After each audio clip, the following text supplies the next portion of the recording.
नमस्कार मित्रों, astro talkies में आप सभी का स्वागत है। वार्षिक राशिफल 2023 की श्रृंखला में आज हम चलते हैं वृषभ राशि को लेकर के।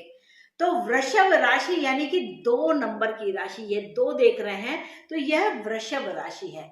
तो वृषभ क्या है? टॉरस कहलाता है। इसका जो स्वामित्व है वह शुक्र के पास होता है। तो ये जो शुक्र है तो इनका जो व्यक्तित्व होता है यह बहुत ही आकर्षक होता है। इनके व्यक्तित्व से लोग प्रभावित होते हैं और जो इनका शरीर है वह हृष्ट पुष्ट होता है। तो आपने जैसे गांव के खेतों में आपने वृषभ को काम करते हुए देखा होगा, तो वह बड़ी ही मेहनत और लगन के साथ काम करता है और चाहता है कि मैं अपने मालिक को पूर्ण रूप से अच्छी सेवा दूं, जिससे जो खेतों में जो फसल है वह बहुत अच्छे से उगे। आप उसके चेहरे और व्यवहार को देखेंगे तो आप पाएंगे कि वह दिल से मेहनत करना चाहता है। तो यही व्यक्तित्व जो होता है यह वृषभ राशि का भी होता है, यानी कि उसके अंदर कुछ देने की क्षमता होती है। वह कुछ रचनात्मक देना चाहता है, कुछ वह सुंदर कलात्मक रूप में कुछ बहुत अच्छा प्रदर्शित करना चाहता है। तो उसकी जो रुचि है, चूंकि इसका जो ग्रह स्वामी है, इस राशि का जो स्वामी है वह शुक्र होता है। शुक्र बहुत सारे वैभव को देता है, सुख को देता है, सौंदर्य को देता है, विलासिता को देता है और फैशन को देता है। तो इस प्रकार यह इसका व्यक्तित्व होता है। तो अगर इनके देखा जाए तो जो इसका शुक्र है वह क्या क्या कुछ हमें यहाँ देने वाला है। तो 1 जनवरी 2023 से जिस समय पर यह हम इसकी चार्ट की जो कास्टिंग हो रही है उस समय पर अगर देखा जाए तो जो शुक्र देव है वह मकर राशि में स्थित है। तो मकर राशि में स्थित होकर के यह 23 जनवरी को जो शुक्र है वह यहाँ स्थित हो जाएंगे, यानी कि आपकी लग्न के स्वामी यहाँ पर 10th केंद्र में है। तो ऐसे समय पे आपको जॉब की सुंदर अपॉर्चुनिटीज यहाँ पर मिल सकती हैं और आपका जो सोशल स्टेटस होगा वह काफी इंक्रीजमेंट लिया हुआ होगा। इसके साथ ही क्या है, यह 23 जनवरी के बाद 16 फरवरी को यह मीन राशि में उच्चता के साथ यहाँ पर फल देने वाले बन जाएंगे, यानी कि आपकी लग्न का स्वामी लाभ भाव में जाता है तो यह लाभ को प्रदर्शित करता है और साथ में जो ये लाभ देता है आपको जॉब अपॉर्चुनिटी, सेवा के अवसर भी यहाँ पर देता है और आपके व्यक्तित्व को भी यहाँ पर प्रधानता मिलती है। तो इस प्रकार यह 16 फरवरी को मीन राशि में उच्च के हो जाएंगे, लाभ का परिणाम देने वाले होंगे। और देखा जाए तो क्या है, 13 मार्च को यह मेष राशि में आ जाएंगे। तो 13 मार्च में इस समय पर आपको अपने खर्चों पर ध्यान देना होगा कि आपका जो खर्च है वह कहीं बढ़ा चढ़ा ना हो। 7 अप्रैल को यह जो शुक्र है वह यहाँ पर स्थित हो जाएंगे, यानी अप्रैल के मास में यहाँ पर आपको एक बड़ा परिवर्तन होगा, क्योंकि अप्रैल में जो गुरुदेव हैं वह भी अपना राशि परिवर्तन करके यहाँ आएंगे। तो कुछ ना कुछ विदेशों से यहाँ पर एक अलग सा संबंध यहाँ पर स्थापित होगा और आपके जो खर्चे हैं विशेष रूप से कुछ बढ़े हुए होंगे। इसके बाद जो वृषभ राशि में यह 7 अप्रैल तक हो करके 3 मई को यह मिथुन राशि में जाएंगे। तो यानी कि आपके धन के कोष में पुनः वृद्धि हो रही है। यहाँ पर आप थोड़ा सा अपने आंखों पर ध्यान देना कि आपके आंखों में अश्रु नहीं आने चाहिए। तो क्योंकि यह जब मिथुन राशि होती है तो यहाँ पर कहीं ना कहीं एक राहु का नक्षत्र भी आता है, तो उस आद्रा नक्षत्र के कारण ही भी यहाँ पर प्रॉब्लम थोड़ी सी आपको हो सकती है और इसके बाद आप यह विचार करें कि ऐसा मेरे साथ क्यों हुआ।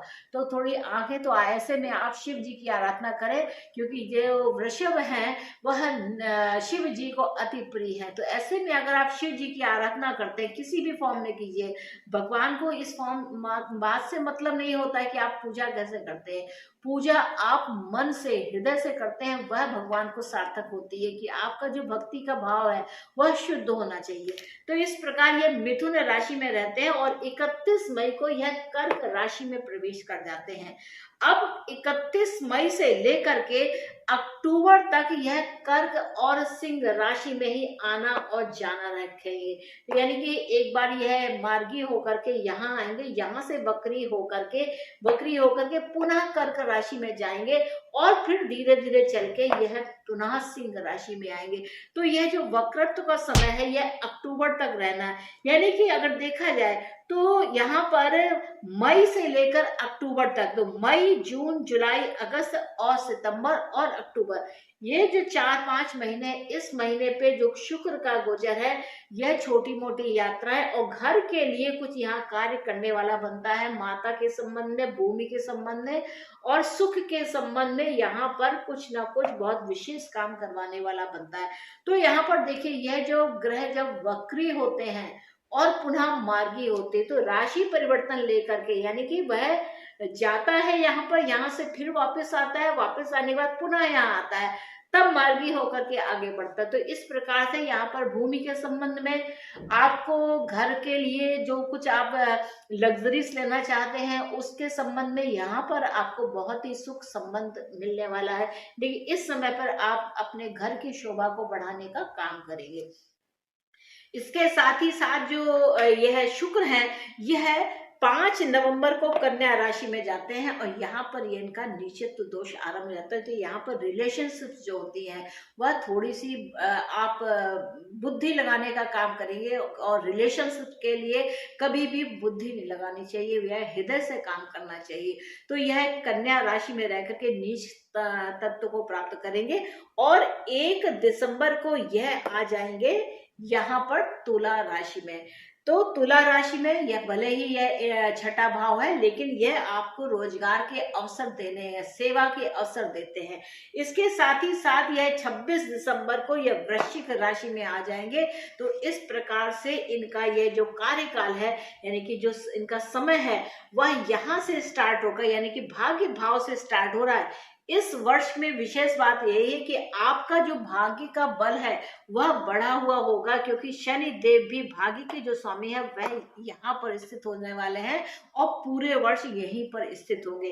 तो यह शुक्र की बात हुई। शनि की बात करते हैं तो शनि देव आपके धनु राशि, माफ कीजिएगा, नवम भाव से लेकर के यह अपना राशि परिवर्तन कर रहे हैं 17 जनवरी को, और यहाँ से इनके आपके कैरियर के भाव के लिए यह विशेष प्रकार का फल देने वाले हैं।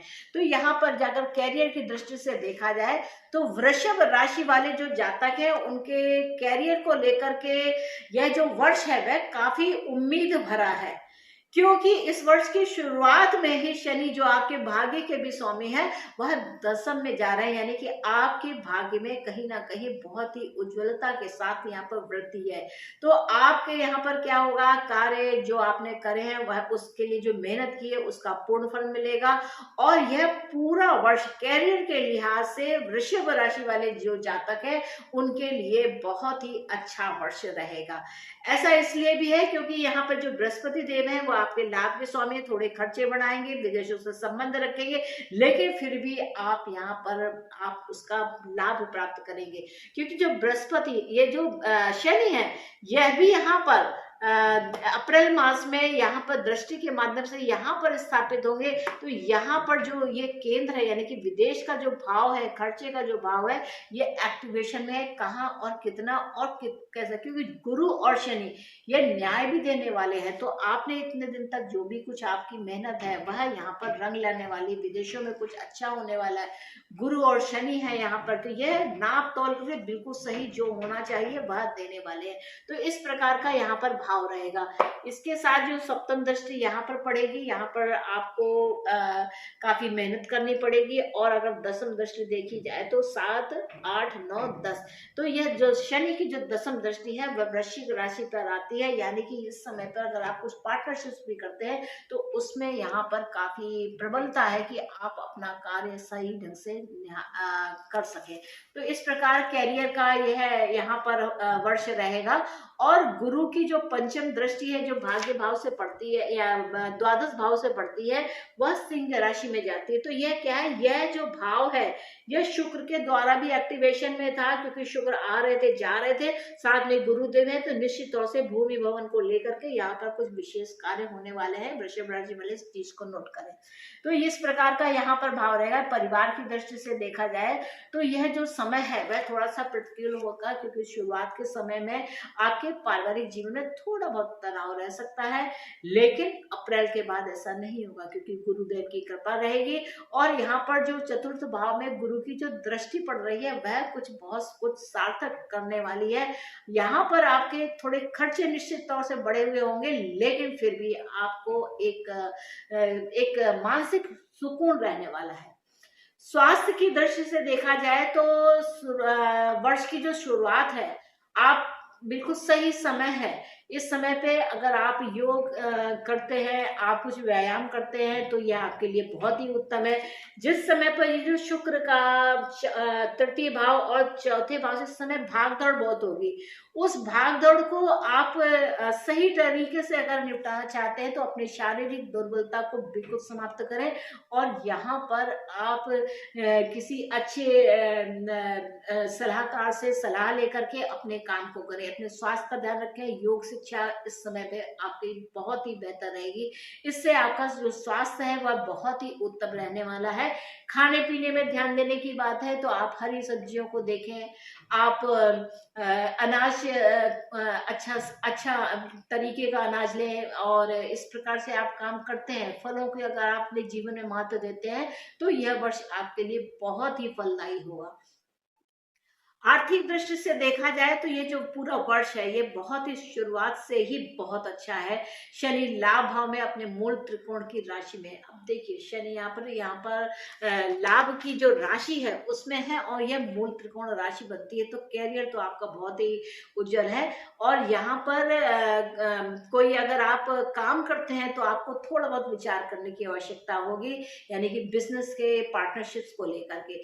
अप्रैल के मध्य में आर्थिक स्थिति में बहुत ही ज्यादा सुधार के योग हैं और बृहस्पति का शुभ प्रभाव प्राप्त करने के लिए आपको भगवान विष्णु की आराधना करनी चाहिए। आप उसकी आराधना के लिए आप साथ में पीले कहा जाए तो पीला तिलक लगाएं, जिसके लिए आप हल्दी का प्रयोग कर सकते हैं। और पीले वस्त्र अगर आप पहनते हैं और कुछ सामाजिक संस्थाओं में आप अगर दान करते हैं, क्योंकि बृहस्पति आपके द्वादश भाव में ये दान का भी भाव है, तो ऐसी जगहों पर आप कुछ विद्या दान करते हैं, मुफ्त में कोई शिक्षा आप देते हैं, तो यह समय आपके लिए बहुत ही अनुकूल होगा।